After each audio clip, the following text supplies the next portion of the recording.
Face masking, culture, and social distancing has eventually manifested to a lockdown. Aware of this development and plight, the government, concerned individuals, and agencies at domestic and international level has come this far in providing palliatives to the citizens. Our visit to Karmajigi was quite timely. These are not normal times. Of course, against all odds, we are all striving to survive in the era of COVID 19. Palliatives have been going around and persons have benefited.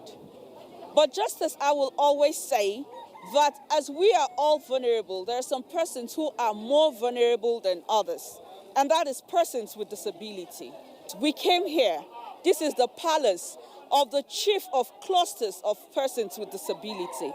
We actually came here to find out if these palliatives have gotten to them and the measures they take in sharing to each household. Welcome to Against All Odds on the Nigerian Television Authority, the NTA. And on this episode, we're bringing to you persons with disability, palliatives, and what other issues they're crying and screaming out to us for. Don't go away, stay with us as we unravel everything you need to know. My name is Toshima Pius Ikeravi.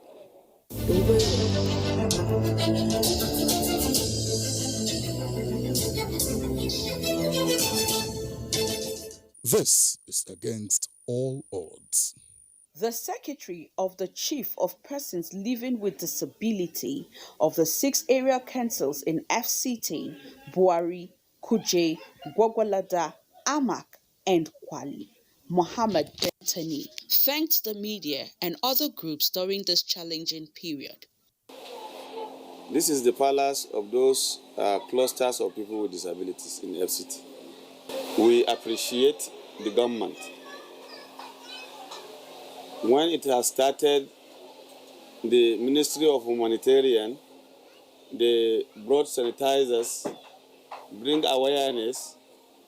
That's the first thing they did to the community. That we should be washing our hands frequently, putting masks on our face. They are the one who give us masks, gave us soap, gave us buckets, sanitizers, even hypo.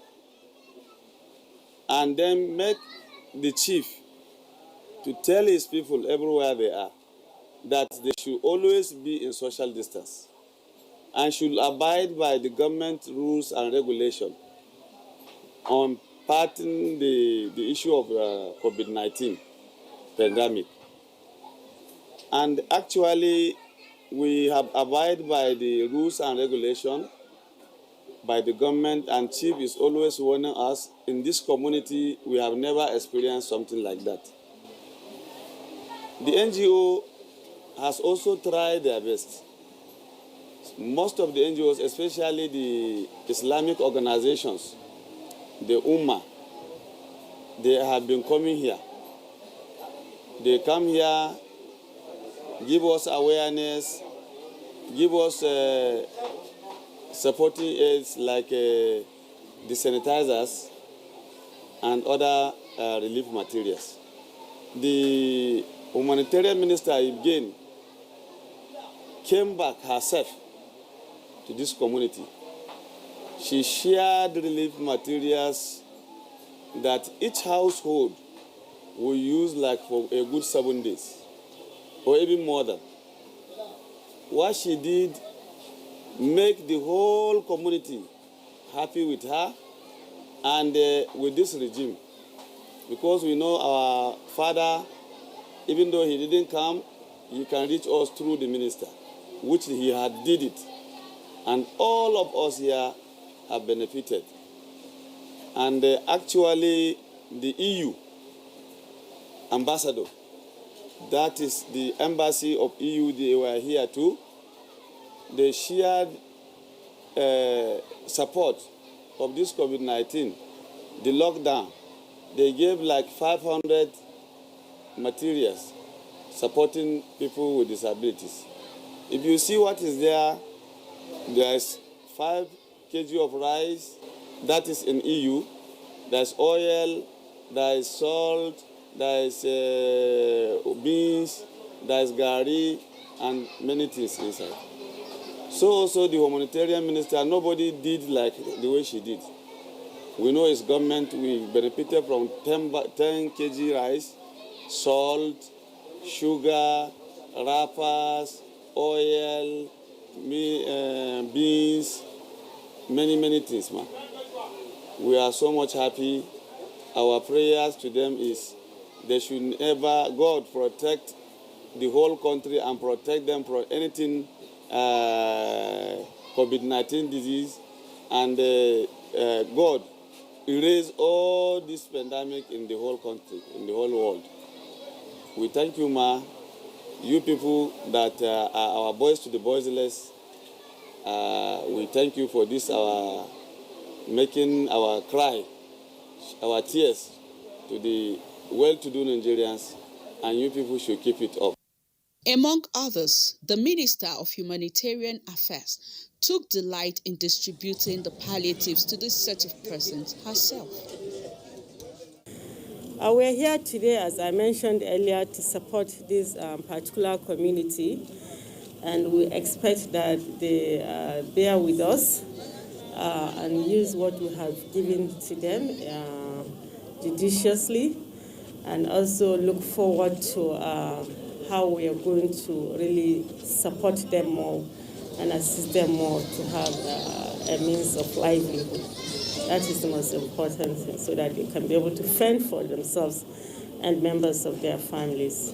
In this very community, we are attending to 460 households, numbering over 1,000 individuals. The palliatives that we take to the states, we make sure that it's being also distributed to this particular group in the respective states. Kenan mun gode irin tallafin da aka taimaka mana cikin watan ibadar azumi. Allah saka da alheri, Allah ya ƙara buɗe. Allah ya amfana. Wanda muke zaune a cikin gidajenmu, to Allah cikin ikonsa gashi muna zaune inda za ka zo ka samu ga makafi ga guragu. To kowa da ya san dama irin manejin rayuwa da muke ciki. To sai ga taimako musamman wanda ƙungiyoyi sun yi, masu zaman kansu sun yi bakin gwargwadon iyawarsu, wanda suka taimake mu, to muna godiya. To sai ga taimako daga gwamnati, daga mai girma minista, to muna godiya, wanda taimakon nan makafinmu da guragunmu, alhamdulillah kowa ya samu bakin gwargwadon iyawashi. We are like 429 here, and each and every family has benefited. Nobody will tell you that he didn't benefit in this community. So we thank her, and God continue to bless her. The secretary went further to plead to the government in her wisdom to look into their plight. We complained to her the day she came here that we are not having a permanent place, and the houses we reside are shanties, that is bachas, using old zincs, old cartons to just make it like a house. But that cannot contain, because if it is heat too much. If it is cold too much. So we need government to give us a permanent place so that we will have rest of mind. We are also among of those that are supposed to benefit from the economy in terms of houses. So we need our, even if it is mini low cost, let us manage ourselves. Because like in this place, if not because of this palace, no house will have light, because we fear when the electricity will catch, you know that it will be not easy for the type of houses you reside.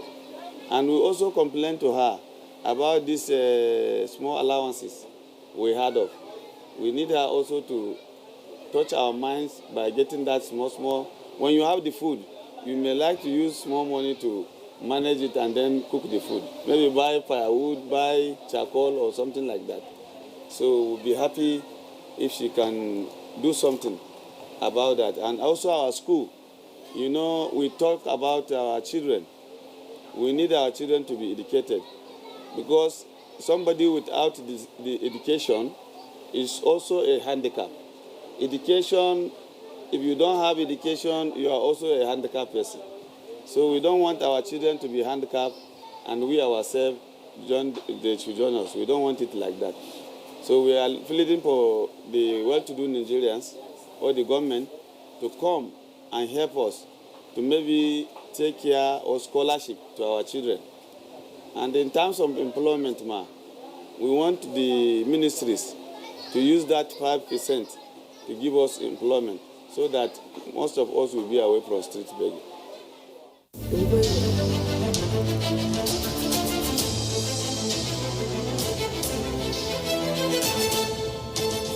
This is Against All Odds. The popular saying, fingers are not equal, is indeed true. Against All Odds crew went round the community to further confirm all that the secretary had said. Extremely sad and disheartening. While others can afford to stay in big, spacious and hygienic environment to observe social distance, this set of persons do not have the luxury to.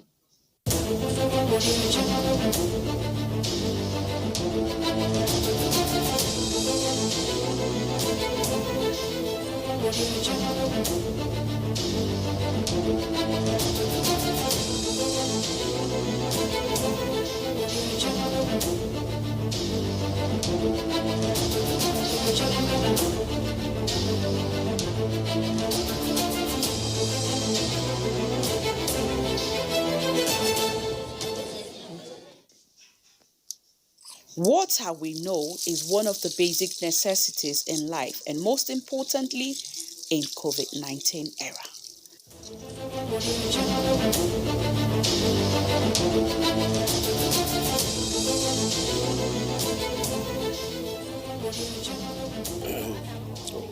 Wannan da rijiya yana ɗaya daga cikin rijiyoyin da a nan unguwar muke amfani da shi.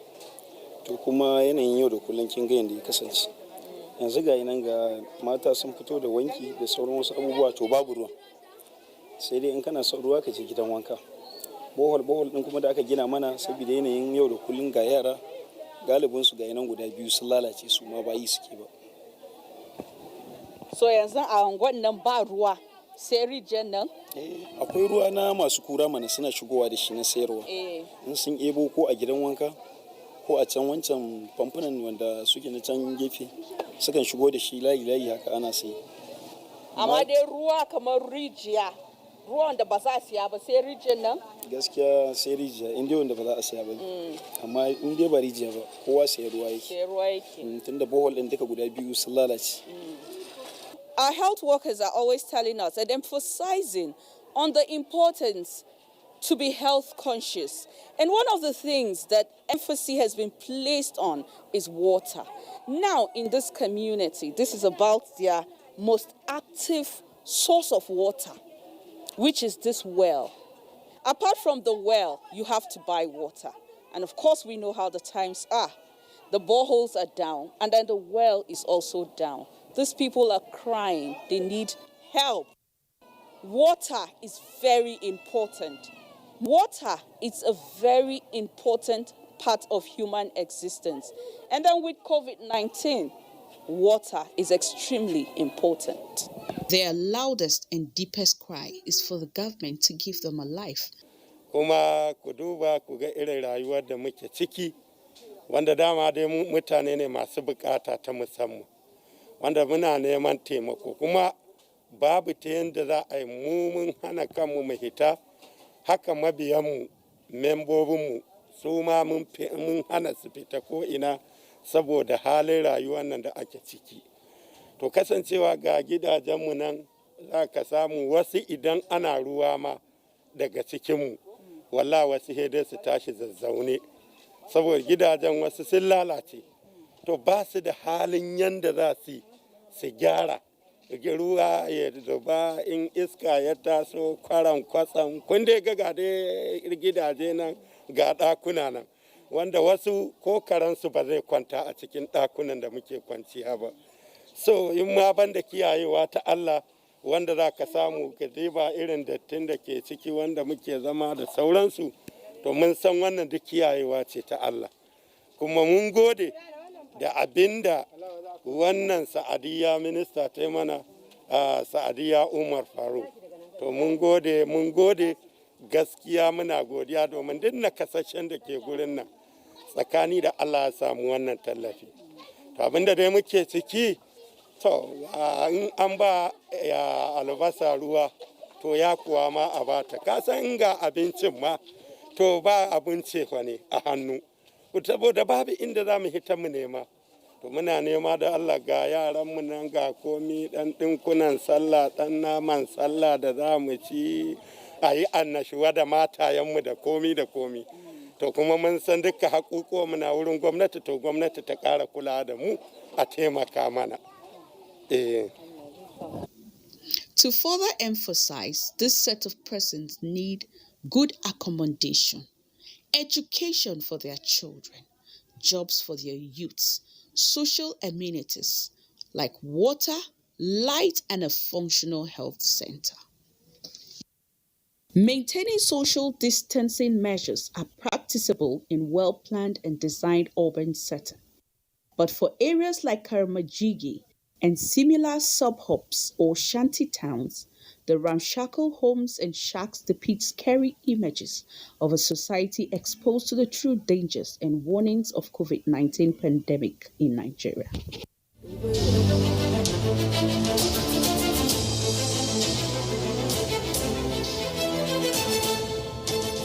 This is Against All Odds.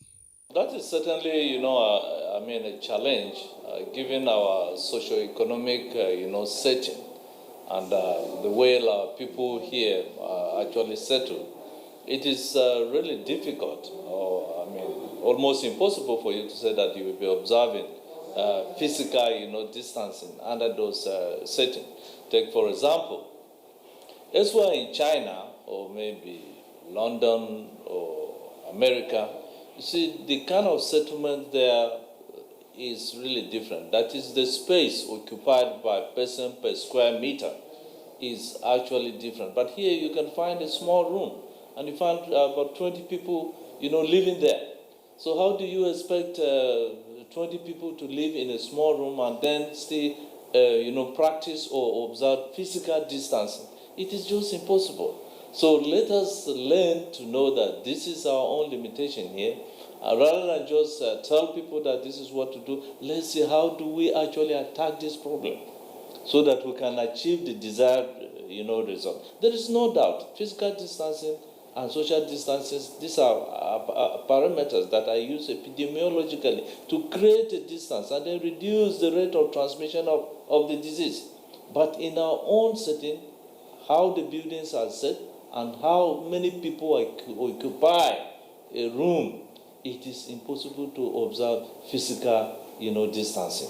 However, this is not to say that it is, people should be educated on this and know and try as much as possible. But let me tell you the truth, it's impossible for us to achieve physical distancing where in a room that it is meant for 1 or 2 people. But because of our socio-economic, settings, you have 20 people living there. It is just impossible.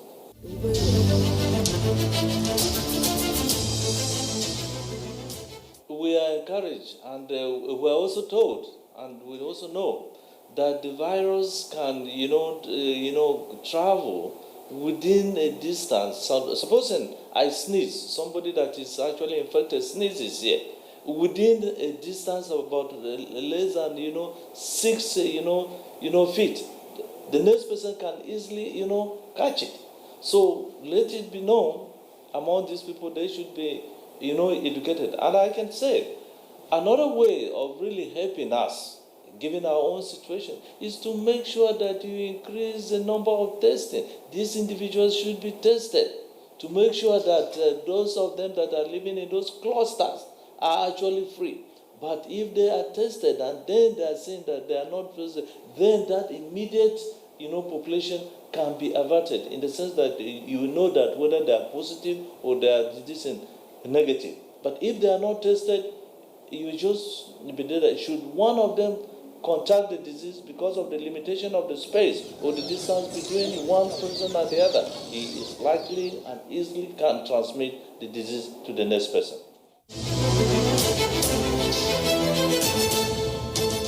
This is Against All Odds. Just as we have cries, we have worries, and we need help, so do this set of persons need. They're crying out to us. It's important that they also have a conducive environment to lay their heads. Of course, when we talk about social distancing, we're talking about space. And when you don't have enough space, then you cluster yourselves together. They're praying and asking for good environment so they can sleep well. They're asking for schools so their children can also be educated. They're also asking for employment. It is not too much to ask. Just as we have needs, they also have needs. We pray that well-being Nigerians and the government will look into the plight of this set of persons and meet them at the very point of their needs. We can never do enough, but we can always do our best. It is Against All Odds, and we're hoping to bring to you again, same time next week, same station. Don't stop watching. It's COVID-19. Remember, wash your hands with soap and water. Use sanitizers. Your face mask is key. Don't expose yourself to danger. It's about you first before the next person. Everyone is a suspect. Stay safe. Bye.